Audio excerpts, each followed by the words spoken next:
날마다 쓰는 나의 신앙일기 TV 데일리 큐티 남향기입니다. 오늘은 요한일서 5장 16절부터 17절을 묵상하겠습니다. 누구든지 형제가 사망에 이르지 아니하는 죄 범하는 것을 보거든 구하라. 그리하면 사망에 이르지 아니하는 범죄자들을 위하여 그에게 생명을 주시리라. 사망에 이르는 죄가 있으니 이에 관하여 나는 구하라 하지 않노라. 모든 불의가 죄로 돼 사망에 이르지 아니하는 죄도 있도다. 우리는 다른 사람의 잘못을 볼 때 쉽게 판단하고 정죄하며 등을 돌릴 수 있습니다.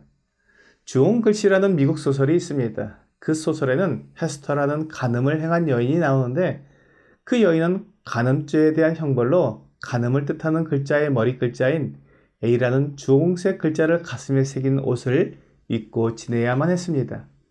그래서 누구나 이 여인이 추악한 죄를 지은 간음한 여인이라는 것을 알 수 있었습니다. 이 주홍 글씨는 언제나 이 여인을 따라다니며 괴롭혔습니다. 우리가 교회 안에서 만일 다른 성도의 허물과 죄를 볼 때 이처럼 그 사람에게 죄인이라는 주홍 글씨를 새겨놓고 끝없이 정죄하고 손가락질한다면 그것은 성경의 가르침과 맞지 않습니다. 성경은 죄를 짓지 말라고 말씀하지만 또한 죄를 지은 사람들에게 주홍 글씨를 새기고 그를 영원히 정죄하라고 말씀하시지는 않습니다. 만일 그렇게 된다면 이 세상에서 용서를 볼 수 없게 될 것입니다.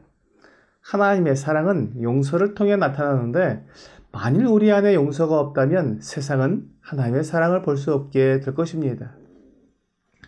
오늘 본문에서 사도 요한은 형제가 죄를 짓는 것을 보면 그를 구하라고 말씀하고 있습니다. 그리하면 범죄자들을 위하여 그에게 생명을 주신다고 말씀합니다.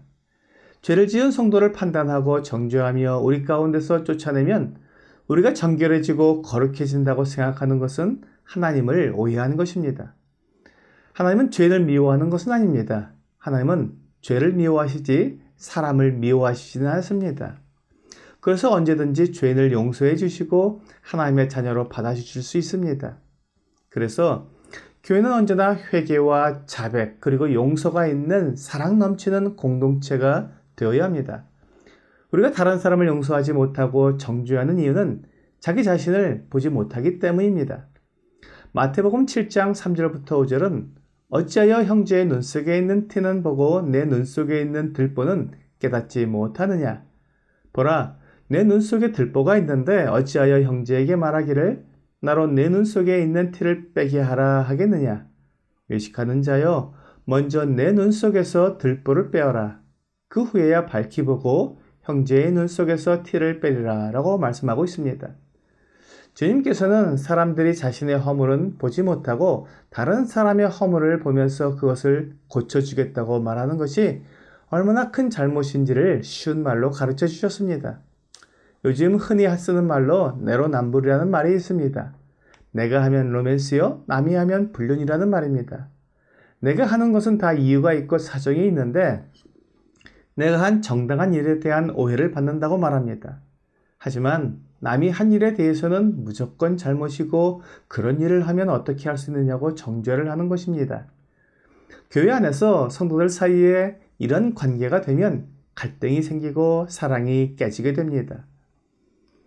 누가복음 6장 37절과 38절은 비판하지 말라. 그리하면 너희가 비판을 받지 않을 것이요. 정죄하지 말라.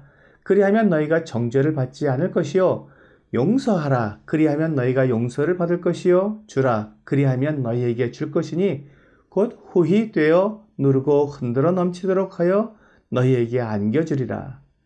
너희가 헤아리는 그 헤아림으로 너희도 헤아림을 도로 받을 것이니라 라고 말씀하고 있습니다. 비판을 하는 사람은 자신도 비판을 받을 수밖에 없습니다. 다른 사람을 정죄하면 그 사람 역시 같은 기준으로 정죄를 받아야 합니다.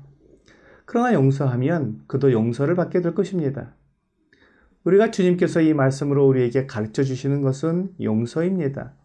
우리는 서로를 용서하고 또한 용서를 받아야 할 사람들입니다. 그러므로 다른 사람을 비판하기 전에 먼저 자신을 돌아보아야 합니다. 주님께서 세례 요한에게 세례를 받으시고 공생애를 시작하실 때 사람들에게 회개하라고 외치셨습니다. 마태복음 4장 17절은 이때부터 예수께서 비로소 전파하여 이르시되 회개하라 천국이 가까이 왔느니라 하시더라 라고 말씀하고 있습니다. 주님께서 사람들에게 요구하시는 것은 회개입니다. 다른 사람의 죄와 허물에 대한 판단은 하나님이 하시고 우리는 우리가 행한 죄와 허물에 대해 하나님께 회개하고 자백함으로 하나님께로 돌아와야 합니다. 그렇게 하나님께 회개하고 자백할 수 있도록 도와주는 방법이 바로 용서입니다.